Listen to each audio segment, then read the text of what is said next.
सलीलात्मनि सालोकानां त्रिलोकानां यद्विद्यादर्पणायते नमो अर्यन्तानं नमो सिद्धानं नमो आयरेयानं नमो अच्छायानं नमो लोय सवसाहुणं। जय बोलो श्री आदिनाथ प्रभु भगवान की, जय बोलो श्री महावीर प्रभु भगवान की, आचार्य श्री कुंद कुंद देव की, आचार्य श्री विशुद्ध सागर महाराज की, बोलो 3,9 करोड़ मुनि राजों की।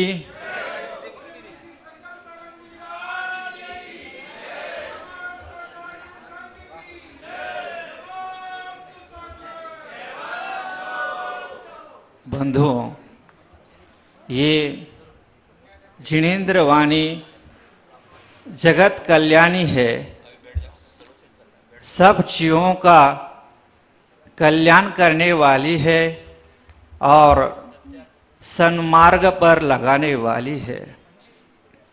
बंधुओं, श्रुत के सुंदर शब्द भी आपके कानों में पड़ते रहेंगे तो असंख्यात गुण श्रेणी का निर्जरा का कारण है।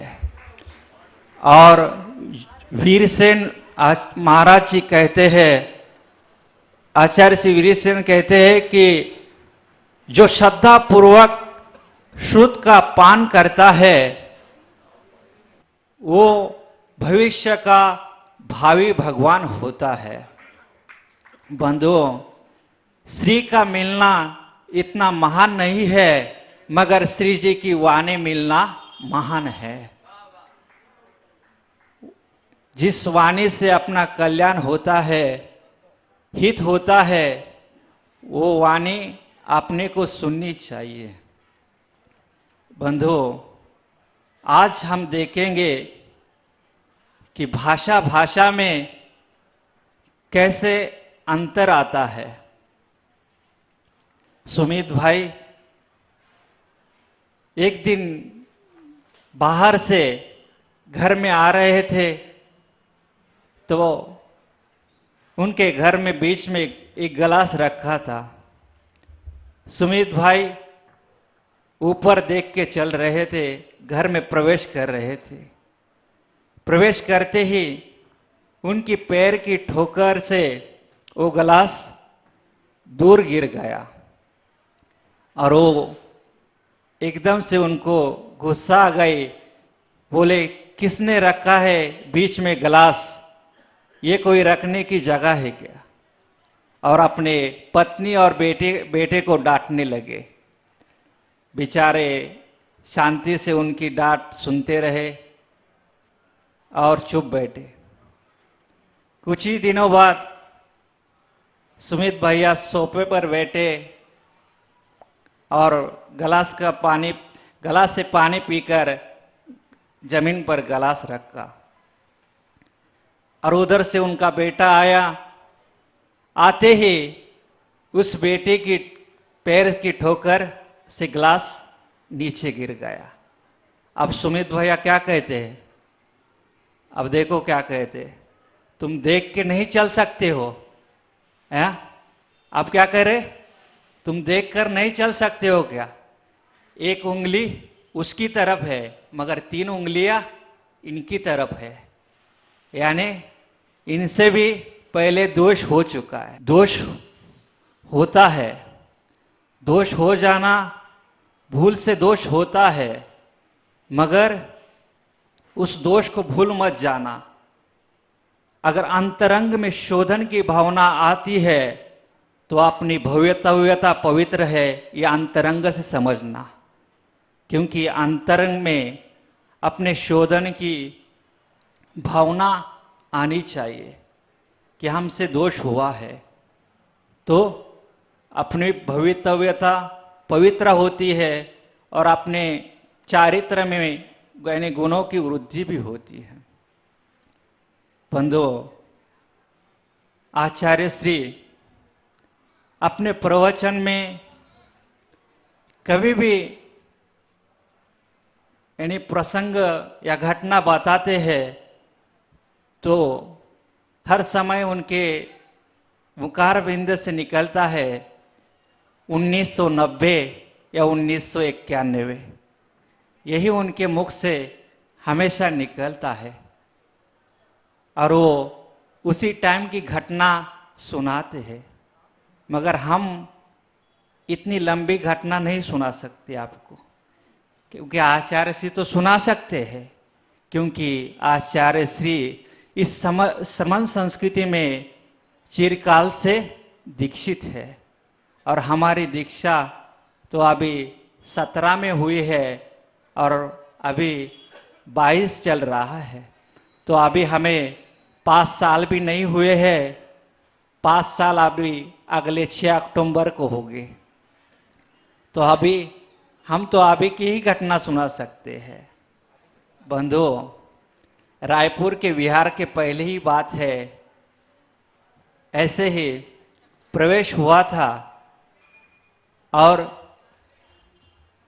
प्रवेश होते एक स्कूल में हार चल रहे थे और एक ब्रह्मचारी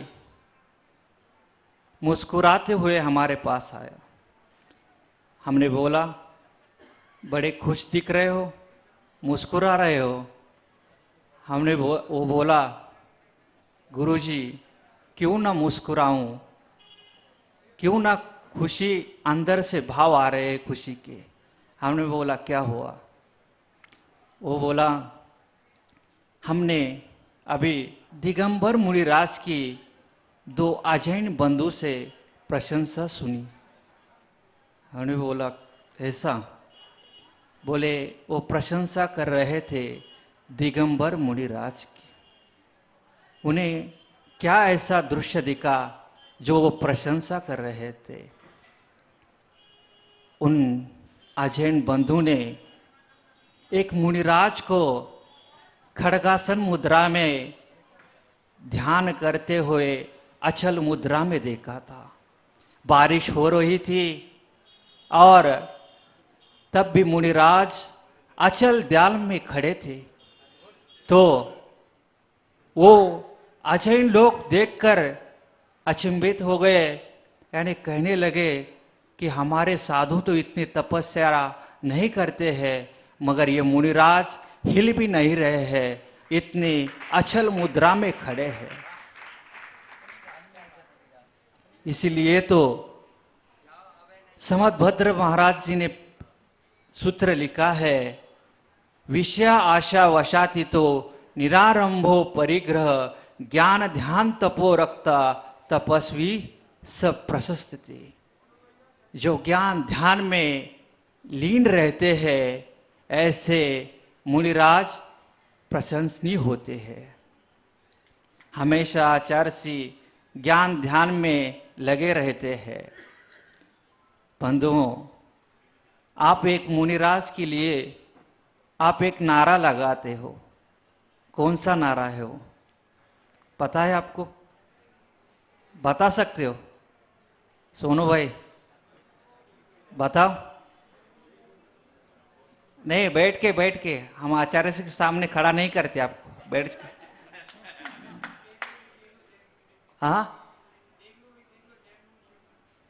नहीं, हम भी बता रहे हैं आपको। क्या लगाते हो नारा? ना राग में ना द्वेष में, विश्वास दिगंबर भेष में। बंधु, ना मुनिराज किसी से राग करते हैं ना द्वेष करते हैं, इसलिए मुनिराज पर लोग जैन धर्म के शावक विश्वास करते हैं। समझे? इसलिए हमेशा साधुओं को ज्ञान ध्यान में लीन रहना चाहिए।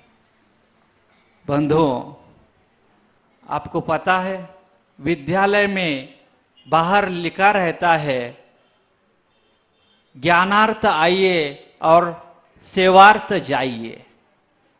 हमारे आचार्य श्री भी ऐसा ही काम करते हैं। ज्ञानार्थ आइए और सेवार्थ जाइए, यानी शिक्षा दीक्षा देने का काम करते हैं। आपको मालूम है आचार्य श्री के यानी 8 विद्यालय बाहर चालू है आचार्य के।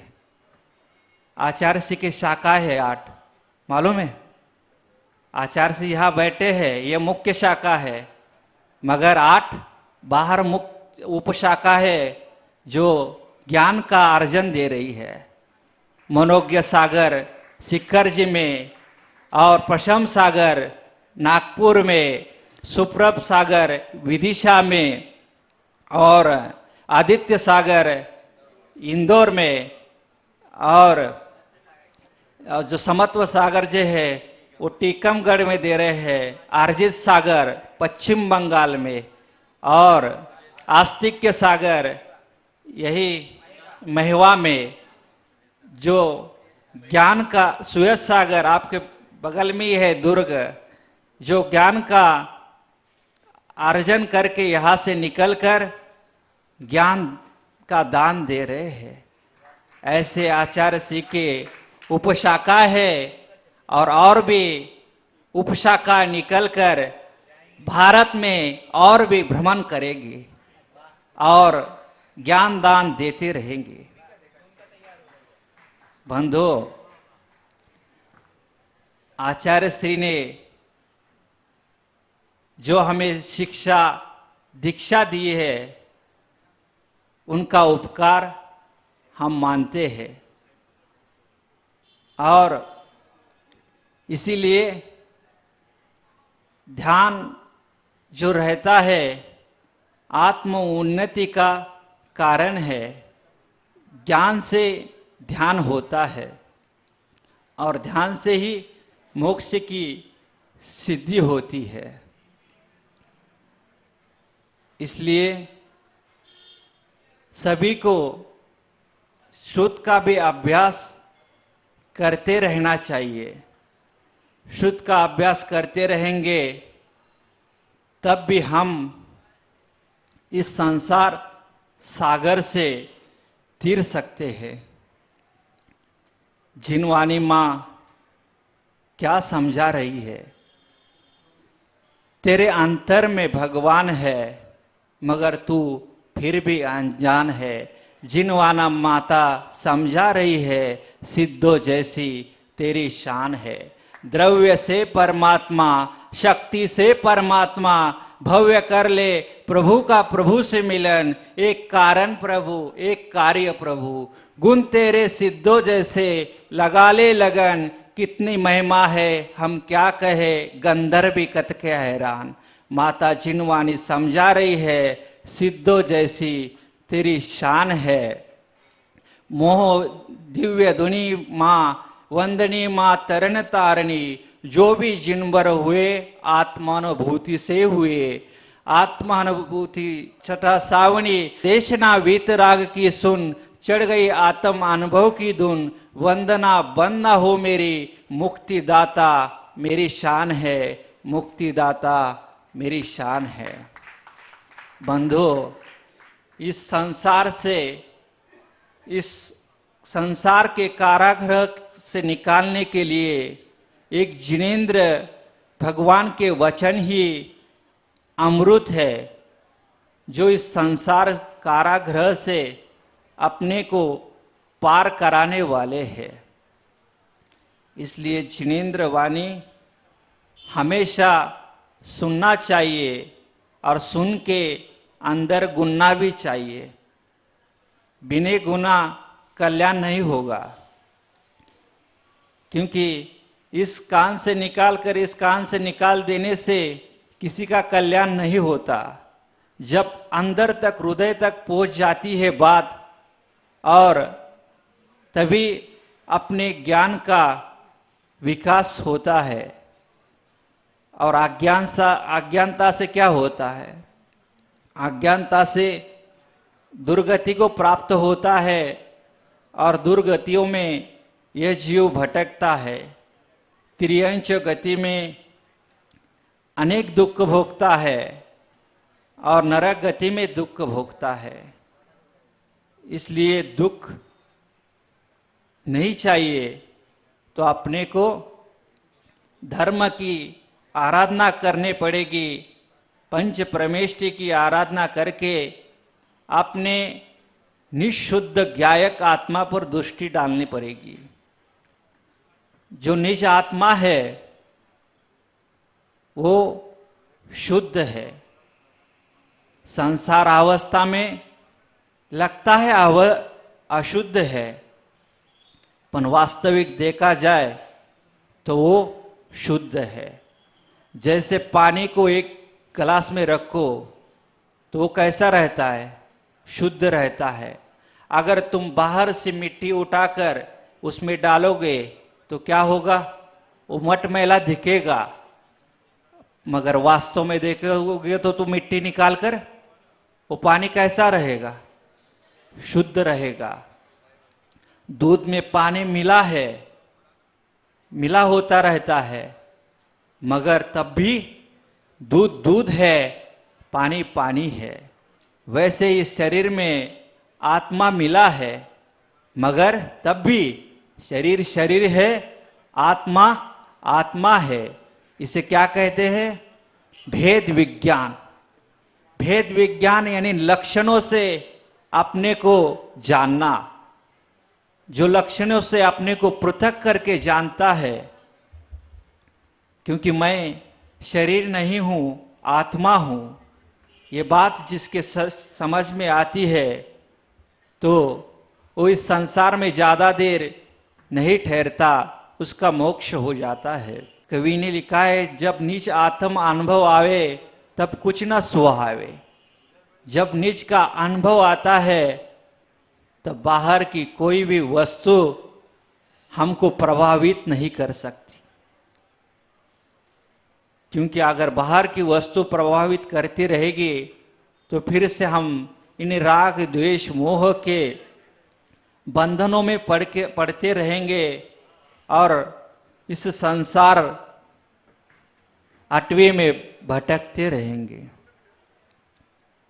बंधु, आपको पता है, सोनू भैया, आचार्य सिंह के लिए भी एक नारा लगता है, मालूम है आपको? हाँ, नहीं मालूम? ये भी मालूम नहीं आप? भोपाल में एक श्रावक लगाते थे। क्या लगाते थे? विशुद्ध ज्ञान की गंगा बह रही, हम नहीं कह रहे, दुनिया कह रही। ऐसे चलते हम आचार्य श्री विशुद्ध सागर के महाराज के पास, जो ज्ञान का सागर है, ज्ञान का अलय है। जय बोलो श्री महावीर भगवान की।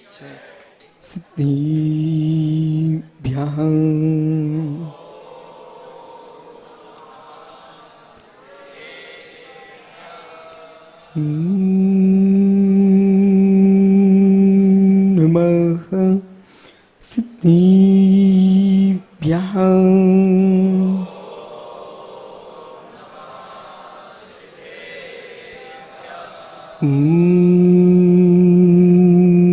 नमः सिद्धिभ्यः।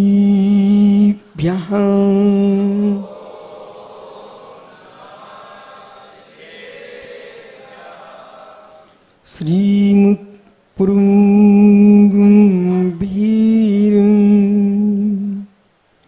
स्याद्मामुग्लाञ्छिनं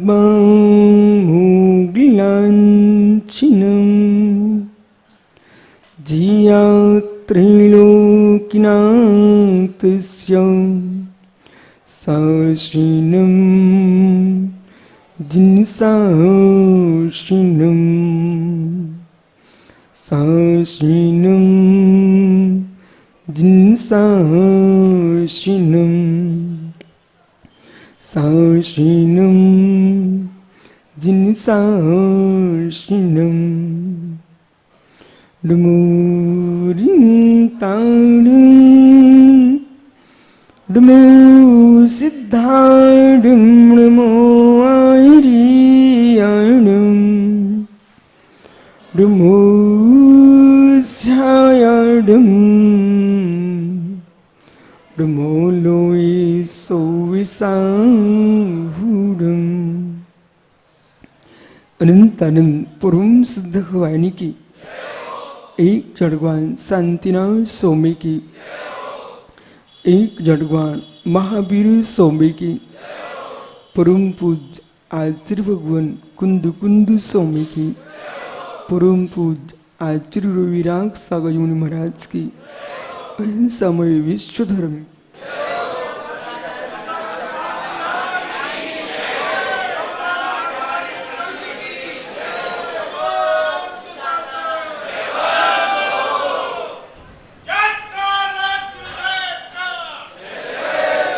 बंधु, अंतिम तीर्थ वर्धमान स्वामी के शासन में हम सही विराजते हैं। तीर्थंकर जिनेन्द्र की पीयूष देशना जिनेन्द्रवाड़ी मनुष्यों जगत कल्याणी ये सर्वज्ञ शासन नमस्ते शासन जयवंत हो, जयवंत मित्रा श्रवण संस्कृति। भगवत अरहत परमेश्वर तीर्थंकर दिनेश्वर देव ने वस्तु तत्व को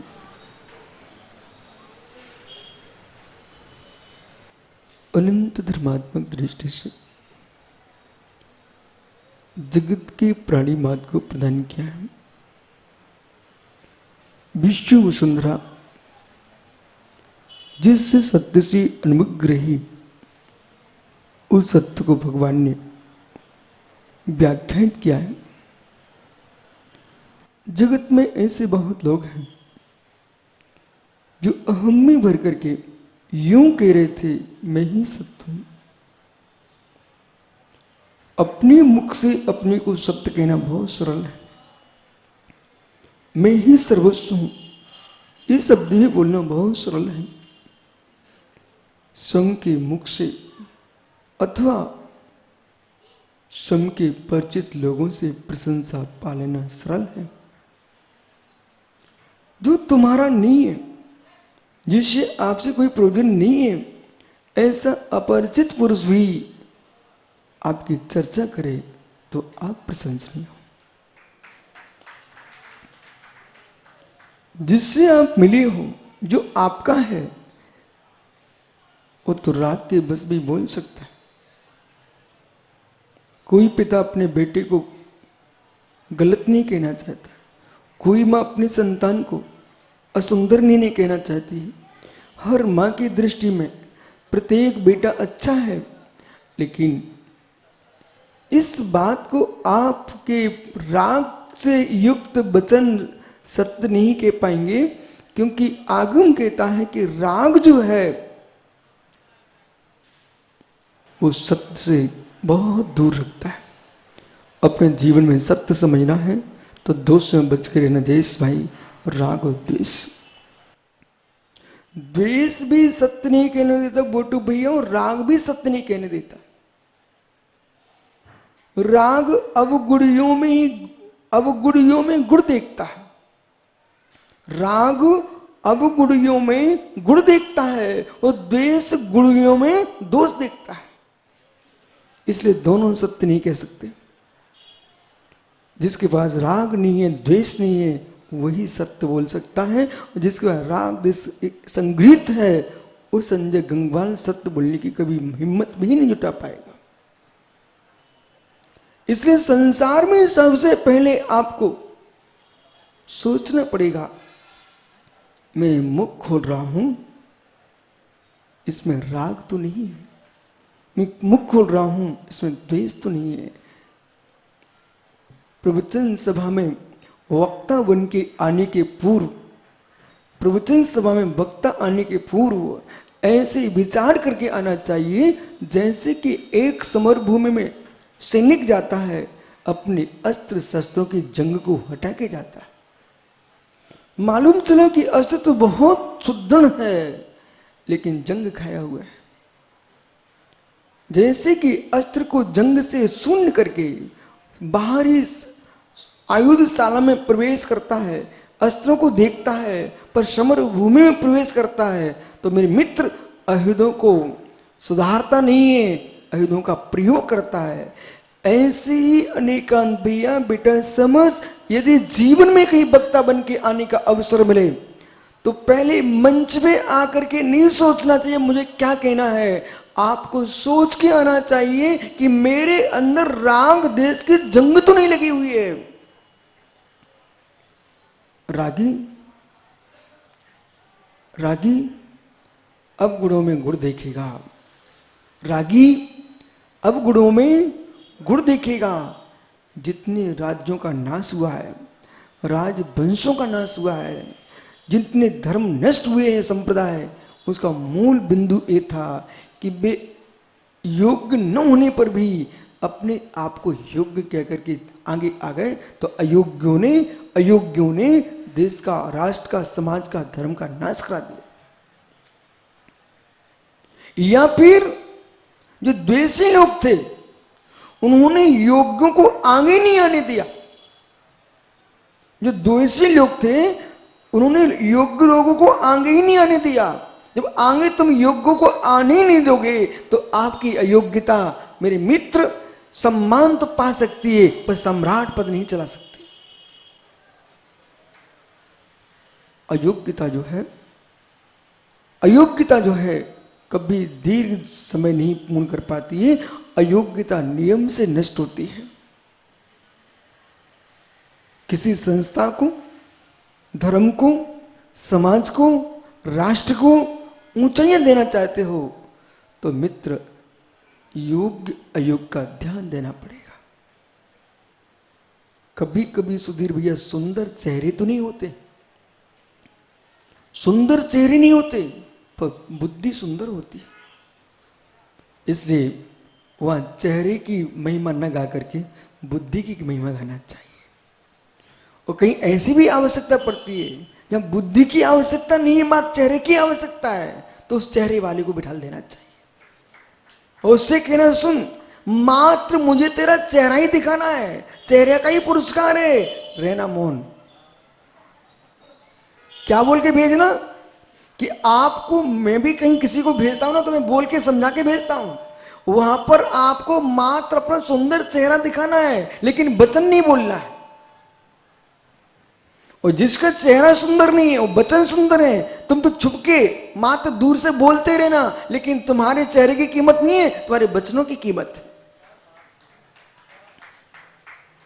है। ऐसी प्रज्ञा जिसके पास होगी वो नियम से उत्तीर्ण होगा।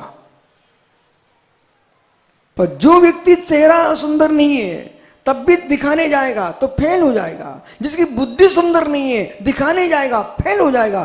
परंतु संस्कृति कहती है, धर्म कहता है उपयोग दोनों का करना चाहिए, और दोनों का उपयोग होगा वो प्रज्ञा से होगा। ओहो, गाय का दूध श्रेष्ठ है कि गाय का गोबर श्रेष्ठ है? सुधीर भैया, निकुंज बेटा, गाय का दूध श्रेष्ठ है कि गोबर श्रेष्ठ है? हैं? क्या बोल रहा है? अच्छा, तुम पारस पागु डेवाल का रिश्तेदार ठहरा।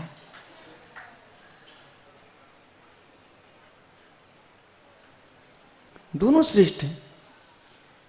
ये आप अपने दिमाग से बोल रहे कि पारस के दिमाग से बोल रहे? यदि दोनों ही श्रेष्ठ हैं तो जब पापड़ी वाल तुम्हारे घर आए गया तो गोबर रख देना। बोले दादाजी रायपुर में प्रवचन हो रहे थे ना तो आप वहीं खड़े थे, वो मैंने कहा था दोनों श्रेष्ठ हैं, तो दोनों श्रेष्ठ हैं तो ठीक है, जब भूख लगे तो गोबर रख देना। और घर में कहीं चौक पूरने का समय आए तो दूध की बाल्टी रख देना, क्योंकि दोनों श्रेष्ठ हैं। इसलिए बालक, बोलने के पहले और कुछ जोड़ना पड़ेगा। दोनों श्रेष्ठ नहीं है, दोनों अपने स्थान पर श्रेष्ठ हैं। क्या बोलना पड़ेगा? ये बात बोलना बहुत जरूरी है। आजकल सुब्रत सागर जी एकता की बातें चल रही है, इसलिए मैं कह रहा हूं कि एकता की बात में धर्म का नाश हो रहा है। एकता की बात तो करना चाहिए, पर एकता की बात विवेक के साथ करना चाहिए। ये नव युवा है, निकुंज जैसे, अभिषेक जैसे लोग, ये सम्यक जैसे लोग, और मालूम कहीं वो बंडी का लड़का खड़ा हो गया, बेटे खड़े हो जाओ। बोले गुरुजी, अच्छा बोले आपने कहा था प्रवचन में सब एक हैं, सब एक हैं, सब एक हैं, और केवल मालूम चला कि केवल गया और एक शूद्र की लड़की शादी करके आ गया, और फिर मंदिर में आके कहता मुझे अभिषेक करने दो, और चौके में मुझे आहार देने दो। बोले क्यों, सब एक हैं। बेटा पूरी बात तो सुन लेते। निकुंज जैसा दोनों श्रेष्ठ नहीं कह सकता हूं मैं। क्यों नहीं, क्यों? क्योंकि मालूम चला कि बंटी का लड़का गया कोई शूद्र से शादी करके आ गया, वो कहता कि बोले गुरुजी आपने कहा था हम सब एक हैं। बालक, हम मानवता के लिए सब एक हैं, हम जीवत्व में सब एक हैं, परंतु सामाजिक व्यवस्था में भिन्नत्व है। ये शब्द जोड़ने सीखो। एकत्व एकत्व कह दिया अनर्थ हो जाएगा। बंडी पुत्र, बेटा प्रश्न है, आपको बीमार हो गया तुम्हारा कोई सगा व्यक्ति, और डॉक्टर ने कहा इसको फल खिलाना, तो कौन सा फल खिलाएगा?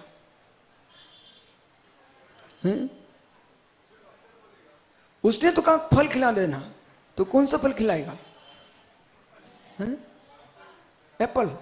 और मालूम उसको मधुमेह का रोगी था, डायबिटीज था, एप्पल खिलाएगा? सेब फल खिलाएगा? बेटा जिस व्यक्ति को शक्कर का रोग है उसको सेब फल खिलाएगा बेटा तू? मतलब जो 2-4 दिन और जी लेता और जल्दी भेज देगा तू ऊपर उसको। अब बोलो कौन सा फल खिलाओगे भैया? कौन सा? ये बेटा सुनो, इन लोगों की नकल नहीं करना, अपनी बुद्धि से बोलो।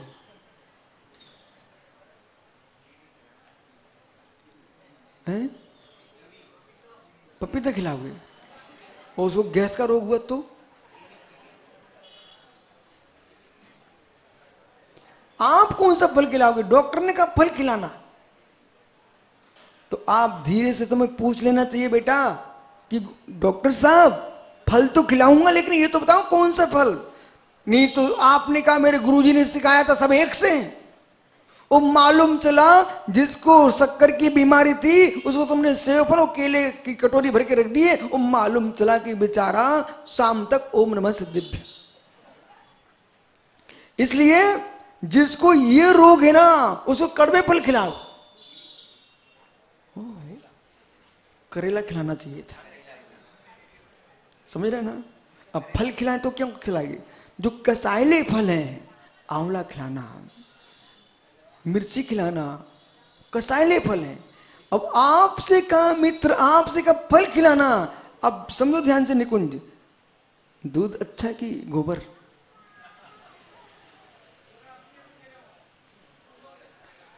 तेरे दादा को कितना पछा रहा है। दूध अच्छा कि गोबर? हाँ अब ठीक बोले हो।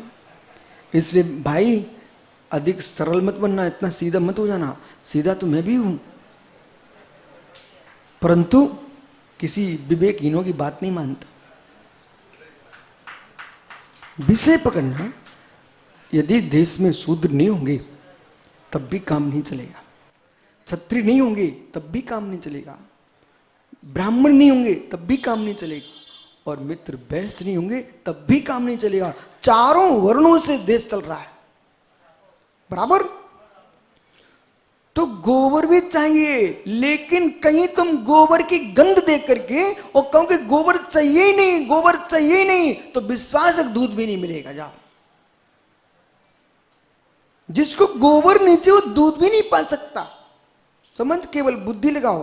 तुम जितने पढ़े लिखे बच्चे हो ना, यदि एक बार तुम पद्म पुराण पढ़ लो ना, तुमको एमए बीए की सारी क्लासों का ज्ञान हो जाएगा।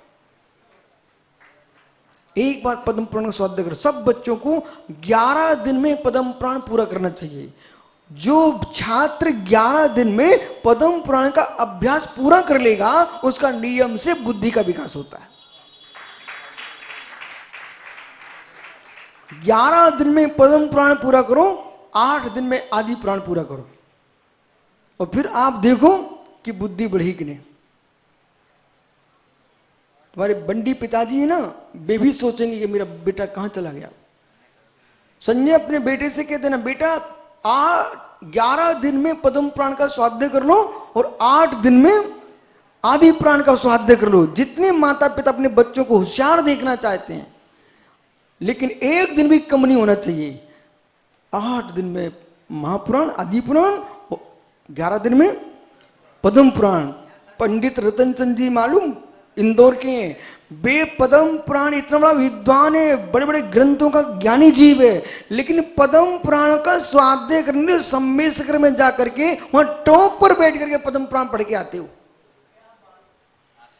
महापुरुषों का व्याख्यान सुनने से, महापुरुषों का पुराण सुनने से, बोधे समाने निधानम बोधत बोध समीचीना प्रथमानुमर्तज्ञानम, जो प्रथमान योग है अर्थ का आख्यान करता है, बोधि समाधि को प्रदान करता है। यानी पुराण पुरुषों का पुण्य गुण पढ़ने से पुण्य की प्राप्ति होती है, वो अनद्वसा भाव का विनाश होता है और सुकुल की स्वरूप की सुंदर भावों की प्राप्ति होती है। इसलिए आज विचार कर लेना, जो जो अपनी बुद्धि के दुश्मन ना हो, जो जो लोग अपनी बुद्धि के दुश्मन ना हो, वे पद्म पुराण का स्वाध्याय कर ले, और जो अपनी बुद्धि के दुश्मन हो वे देख नहीं मत जाना अपना पद्म पुराण को। सत्यार्थ का बोध हो जाएगा केवल, फिर हेमंत काला जैसा पंडित बन जाएगा तू। लेकिन समय सार का विरोध मत करना। बालक ज्ञानी बनना है तो पद्म पुराण भी पढ़ना पड़ेगा और चारों अनुयोग ही पढ़ना पड़ेंगे। बैठ जाओ। गोबर अच्छा कि दूध?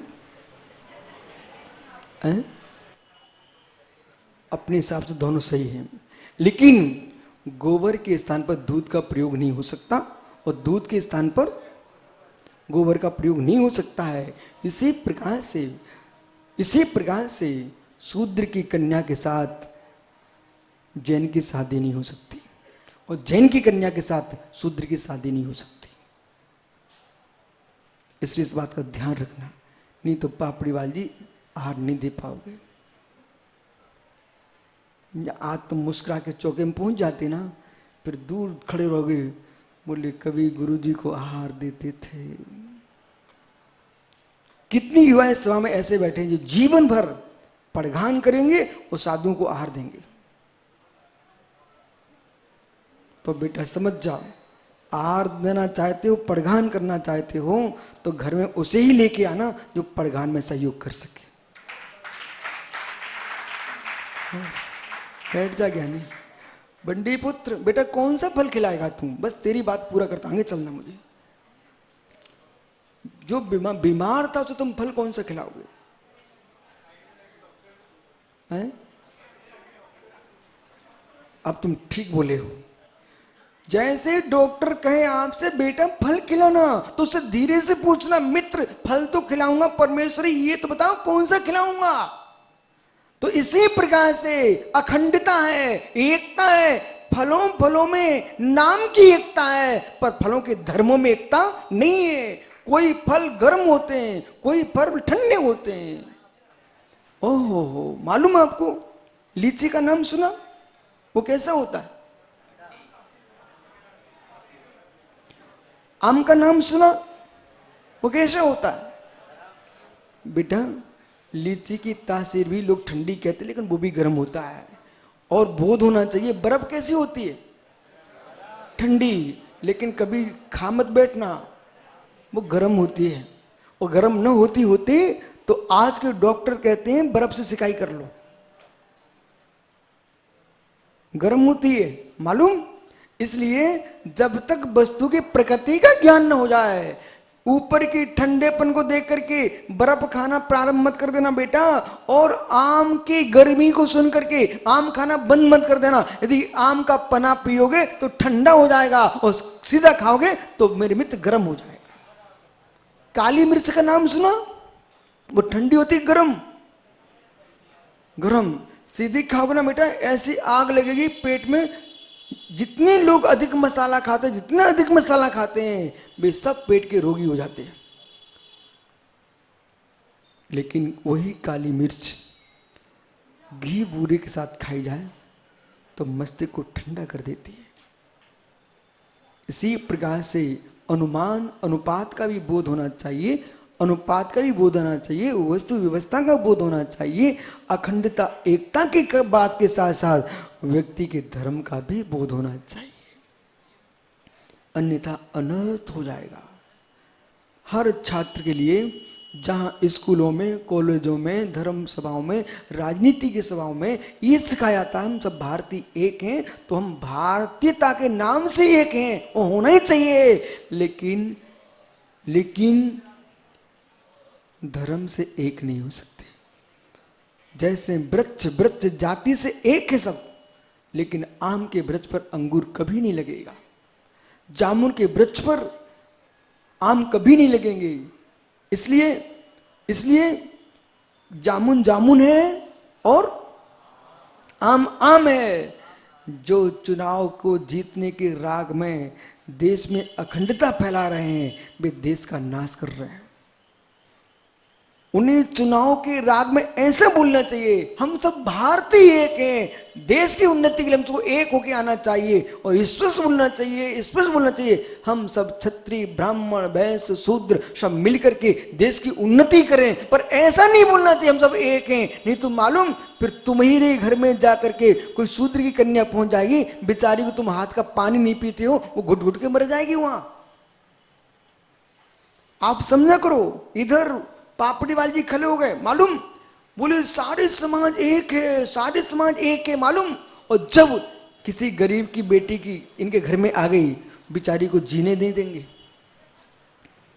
तो आप ऐसा बोलो मित्र, जिसके अंदर जो पैसा वाला है वही पैसे वाले की कन्या अपने घर में लेके आए, जो गरीब है वो गरीब की लड़की ही लेके आए, जो मध्यम है वो मध्यम कुल की ही कन्या लेके आए, तो दोनों सुख से जी पाएंगे। और तुम धनपति की कन्या लेके आ गए और तुम्हारे घर में नहीं तक कमरा बैठाने को, वो बिटिया मेरे मित्र तुम्हारे घर में क्या नाच दिखाएगी, तुम देखते रह जाओगे।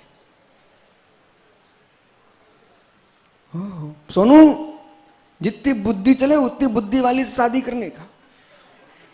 बोले नाम सुन लिया, बोले हम तो बिल्कुल पढ़ी लिखी कन्या चाहिए मुझको, और मालूम चले सोम की बुद्धि चल नहीं रही, वो पढ़ी लिखी आ गई, अब तुमको रोज डांट खाना पड़ रही है। रोज बेचारा डांट खाता, रोज डांट खाता। बोले क्यों? बोले ये करो, कुछ समझ में नहीं आता आपको। इसलिए ज्ञानी, चेहरा ही मत देखो, बुद्धि भी देखो, इसके बाद धर्म भी देखो, धर्म भी देखो। यदि आप धर्मात्मा हो, वो धर्मात्मा नहीं है, तो तुम्हारे लिए परेशान कर देगी। वो धर्मात्मा देगा, तुम कमजोर हो तो तुम परेशान हो जाओगे। दोनों का धर्म भी देखो। देखो, आपको सारी विद्या सिखा रहा हूं, मात्र आपको लग रहा होगा इतनी गृहस्थिक बातें क्यों कर, गृहस्थिक बातें नहीं हो रही हैं। ये सब संतोष से जिएंगे तो इनकी संतान जब होगी उसके अंदर संस्कार पवित्र होंगे, और दोनों पति पत्नी झगड़ते रहेंगे, उनकी संतान के अंदर जो भाव आएंगे वे क्रूर भाव आएंगे। और क्रूर संतान धर्म कब चला पाएंगे? कम से कम इस सभा में आप सब बैठे हो, अपने घरों में सूचना कर देना, जब उधर में शिशु आए, किंचित मात्र परिवार में विसंवाद नहीं होना चाहिए। उधर में संतान आए, बनने वाली माँ को जिनवाणी सुनाओ, नमोकार मंत्र सुनाओ, उसको यहाँ की निंदा पुराण मत सुनाओ, उसके अंदर किंचित मात्र भी खिन्नता मत आने दो।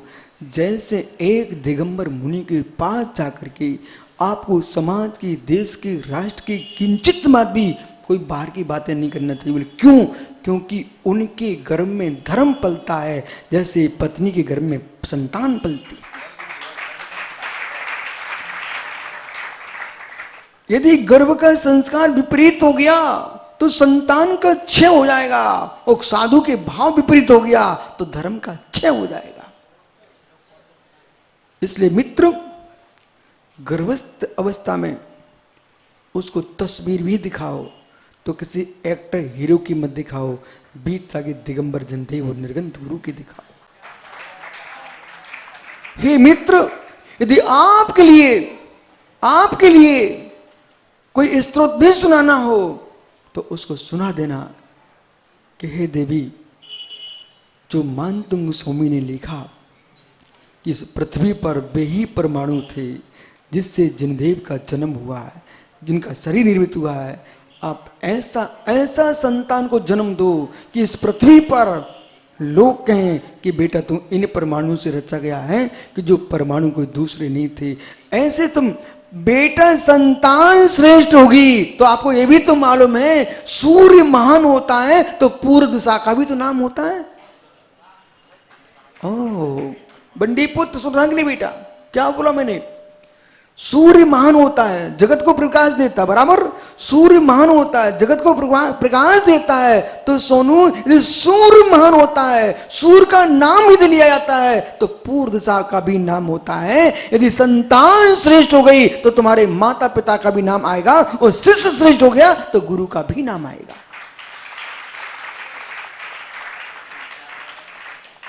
इसलिए दिशा को नाम चाहिए अपना तो सूर्य को उदित करने लग जाए, दिशा को नाम चाहिए तो सूर्य को उदित करने लग जाए, और पिता को नाम चाहिए तो बेटों को साधु बना दो। साधु बनाने का मतलब मात्र पिच्छी कमंडल पकड़ाना ही नहीं है। साधु मतलब सज्जन बना दो, जो बिना साधु बने भी लोगों का सम्मान का पात्र हो जाए, बिना साधु बने सम्मान का पात्र हो जाए, ऐसे संतान बना दो। और साधु बने तो लोग अरहंत का रूप देखने लगे, ऐसा साधु बना दो। विराजो ज्ञानी। क्या हुआ? पिटना नहीं चाहिए, ध्यान रखना। मालूम मारी बाकलीवाल जी क्या भावना भा रहे थे? बोले अब कुछ नहीं चाहिए, अंतिम समय देव धर्म गुरु के चरण चाहिए। मां अपने संतान के जन्म घुटी में ये बात पिला देना चाहिए कि सुख से जी सको जियो। जब जीवन का अंतिम समय आए तो बेटा यही भावना भाना कि अंतिम श्वास मेरी किसी पलंग पर ना निकले, देव स्वरूप चरणों में संसारूढ़ होकर के निकले। विराजो भैया, भावना फलवती निश्चित होती है, और आप सब पुण्यात्मा हो। बोटू भैया, जिनालय के पास रहने वाले सब भाग्यवान जीव हैं। क्यों? जब भी ऐसी विषमता है कि अब गला रुंध रहा है तो अपने चारों बेटों से कह देना कि बेटा हॉस्पिटल की देहरी की जगह मुझे भगवान महावीर स्वामी की देहरी पर ले जाना। क्या रमन लाल जी, नाथ गांव का भाग्य देखो। रमन लाल जी एक दिन पहले उन्होंने घर के लोगों से कहा मुझे कहीं नहीं ले जाओ, कहीं नहीं ले जाओ, अब तो मुझे आप रायपुर ले चलो गुरु जी के पास। वो बोटवी उस जीव का पुण्य तो देखो। दर्शन करके मैंने कहा ठीक अब ले जाओ। बोले अभी नहीं जाता हूं, अभी शांति धारा देखूंगा। भगवान का अभिषेक देख लिया। अब फिर भी उस जीव की भवितव्यता कितनी पवित्र थी। मान स्तंभ और तीर्थंकर जिनेश्वर के बीच में पहुंच करके तो बोले महाराज जी अब मुझे व्रती बना दो। जिस जीव ने जीवन भर संसार का सुख भोगा हो वो अंतिम में व्रती बनने के भाव बन रहे हैं। जिस जीव का दुर्गति का बंध नहीं हुआ वही व्रती बन सकता है। जिसका दुर्गति का बंध हो चुका है वो व्रती नहीं बन सकता।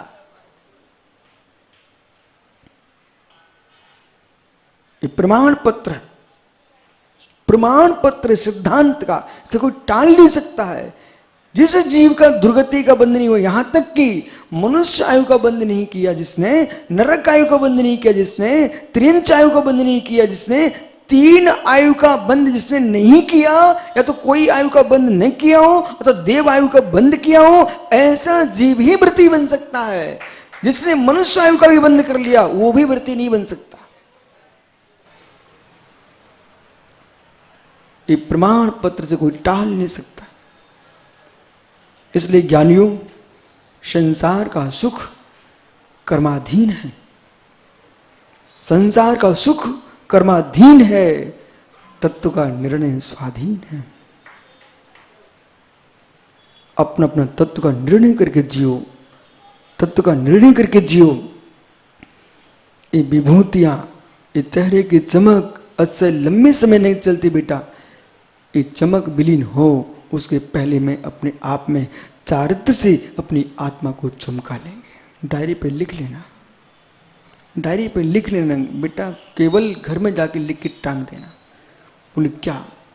अहो ज्ञानी, चेहरे की चमक विलीन हो इसके पहले अपनी आत्मा को चारित्र से चमका ले। जितना व्यक्ति युवा अवस्था में संयमित रहेगा, जितना व्यक्ति युवा अवस्था में संयमित रहेगा, उसकी वृद्ध अवस्था उतनी श्रेष्ठ निकलेगी। ये नियम है, शाश्वत नियम है। जैसे कि युवा अवस्था में तुमने खूब धन कमा के रखा, अब वृद्ध अवस्था में कमाने की शक्ति समाप्त हो गई, वो धन तुम्हारा सुरक्षित रहेगा तो बुढ़ापे में काम में आएगा कि नहीं आएगा? आएगा कि नहीं आएगा?